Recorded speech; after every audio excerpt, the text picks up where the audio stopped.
안녕하세요. 반갑습니다. 남경필 목사입니다.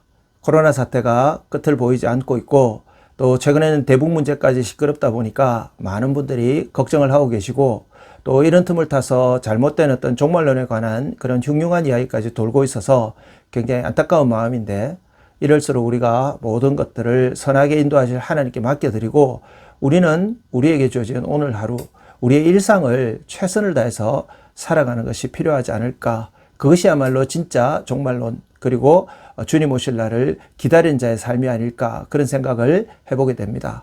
자, 이제 오늘 본격적으로 저와 여러분들이 함께 나눌 이야기로 들어가 보도록 할 텐데, 오늘은 여러분들과 함께 스포츠에 관련된 이야기, 그 가운데서도 어떤 특정한 선수 한 명에 관한 이야기를 해보려고 합니다. 오늘 저와 여러분들이 함께 나눌 이야기의 주인공은 미국 프로농구 선수였던 마이클 조던이라는 선수에 관한 이야기입니다. 자, 그러면 이제 본격적으로 마이클 조던이라는 선수에 관련된 이야기를 한번 해보도록 할게요. 저도 개인적으로 더 좋아하는 농구 선수가 있습니다. 그럼에도 불구하고 미국 프로농구 역사상 가장 최고의 선수 딱 한 명만을 만일 꼽으라고 한다면 저도 마이클 조던에게 표를 던질 것 같아요. 그래서 많은 사람들이 이 마이클 조던을 향해서 Greatest of All Time, GOAT, GOAT 이렇게 부르는데, 모든 시간을 통틀어서 최고의 선수라는 것이죠. 그렇게 부르는 데는 그가 기록으로 실제로 보여주고 있는 수없이 많은 기록들이 있습니다. 그런데 그런 기록들을 좀 뒤로 우리가 밀어놓더라도 실제로 그가 이뤄냈던 우승 기록만 가지고도 우리는 그가 최고의 선수라고 말할 수 있습니다. 미국 프로농구에서 한 팀이 3년을 연속으로 우승하는 것을 3핏이라고 이야기하는데, 그 3핏을 2번 달성한 팀이 시카고 불스라는 팀이고, 그 2번의 3핏의 주인공이 전부 마이클 조던이었습니다. 그것만 가지고도 미국 프로농구 역사상 유일한 선수이고 가장 대단한 선수라고 말할 수 있다는 것이죠. 최근에 와서 이 마이클 조던이라는 선수가 다시 많은 사람들 입에 오르내리게 된 이유는 미국에 있는 넷플릭스라는 방송 매체에서 다큐멘터리를 제작을 했거든요. 10편에 걸쳐서 만들었는데 마지막 97년에 우승했던 거기에 초점을 맞춰서 이야기를 끌고 가고 있어서 다큐멘터리 제목이 The Last Dance라는 이름으로 붙여졌었습니다.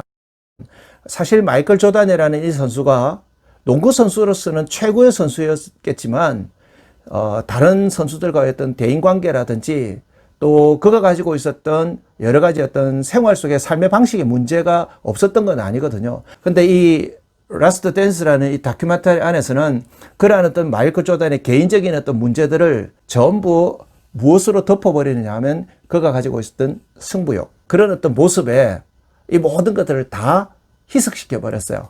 그래서 끝나고 나서 상대팀에 있었던 선수들이나 몇몇 언론에서 이거 너무 마이클 조던을 미화한 것이다, 너무 마이클 조던 중심으로 이야기를 전개한 것 아니냐, 이런 어떤 논란이 제기되기도 했어요. 근데 뭐 원래 마이클 조던을 주인공으로 해서 만든 다큐멘터리니까 어떻게 보면 당연한 거 아니겠어요, 그죠? 그냥 저는 재밌게 봤는데, 저는 이 마이클 조던이라는 이 선수를 보면서 그 시카고 불스라는 팀이 과연 그렇게 6번을 우승할 만한 팀이었는가 하는 생각이 계속 들었었거든요. 그 다큐멘터리에서도 그 문제를 다루고 있어요, 사실.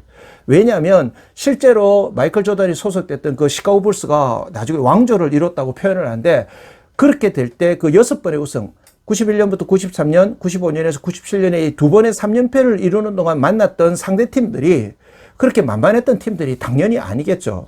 아이제이아 토마스가 활약했던 디트로이트 피스턴즈라든지 매직 존슨이 활동했던 LA 레이커스라든지 칼 멜론과 존 스타턴이라는 정말 기가 막힌 선수 조합이 이루어졌던 팀이 있거든요. 그때는 어느 누구도 시카고 불스가 유타 재즈를 이길 거라고 생각을 안 했었어요. 그럼에도 불구하고 이 모든 것들을 승리로 이끌었던 가장 큰 힘이 마이클 조던에 있다라고 그 다큐멘터리는 이야기를 하고 싶은 거죠.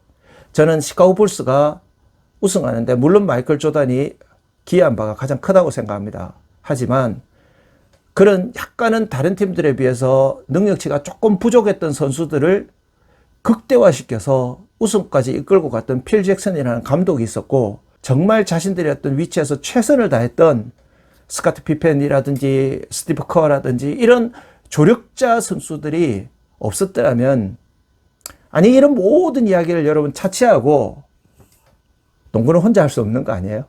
그죠? 당연히 여러분 우승은 마이클 조단이 한 것이 아니고 시카고 불스라는 팀이 한 것입니다.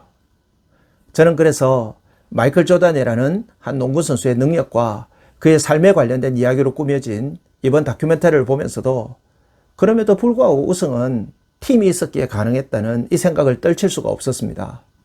그리고 바로 이 팀에 관련된 이 생각이 저를 하나님의 말씀 속에 있는 또 다른 원리로 이끌어 갔던 것이죠.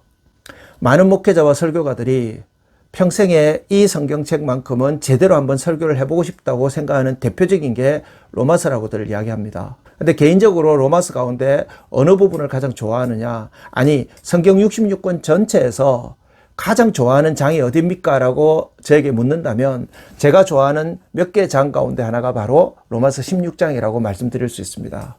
로마서 16장 내용은 사실은 별다른 게 없습니다.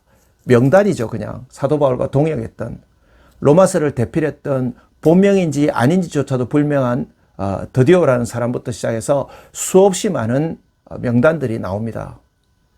사도 바울이란 위대한 하나님의 일꾼이 자신에게 주어졌던 그 사명과 그 사역을 감당할 수 있었던 또 다른 원동력, 그것은 바로 이런 사람들이 있었기 때문인 것이죠.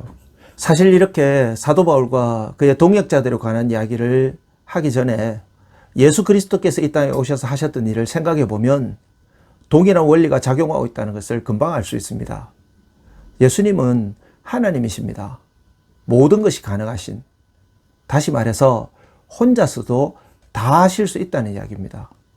그런데 그런 예수님께서 이 땅에 오셔서 12명의 제자들을 선택하시고, 사실 솔직히 가끔 여러분 주제넘게 우리가 봐도 뭐 이런 사람들을 뽑으셨나 싶을 때 있지 않으세요? 근데 그런 자들을 뽑으셔서 그들을 팀으로 만드시고, 때로는 주님이 감독 되시고, 때로는 코치도 되시고, 때로는 심지어 주장까지 해가시면서 이 팀을 이끌고 가시더니 결국은 하시는 말씀이, 이제는 너희들이 나가서 한번 싸워봐. 내가 이 모든 세상의 제국의 역사를 다 뒤엎어 놓고 내 나라만 영원한, 반드시 그 승리를 쟁취하는 그날이 올 거야. 너희들이 그 경기의 주인공들 한번 뛰어봐. 이렇게 말씀해 주셨다는 것이죠. 이 영상을 보고 계시는 저와 여러분들을 향해 주님께서 너희가 바로 내 나라, 하나님 나라의 대표 선수들이야. 출전 시간이 좀 짧으면 어떻고, 너희들이 기량이 좀 부족하면 어때? 아니, 실수해서 경기를 마치 지금 당장 질 것처럼 보이면 뭐 어떠니?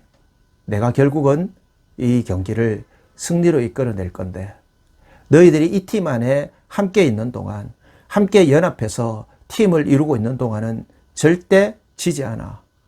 지금 비록 잠시 밀리는 것 같아 보여도 결국은 승리할 거라고 말씀해주고 있다는 사실을 잊지 않으시고, 우리에게 주어진 일상의 삶을, 하루하루를, 우리의 남은 인생을 그렇게 최선을 다해서 하나님 나라의 한 팀으로서 싸워가시는 저와 여러분들이 되셨으면 좋겠습니다.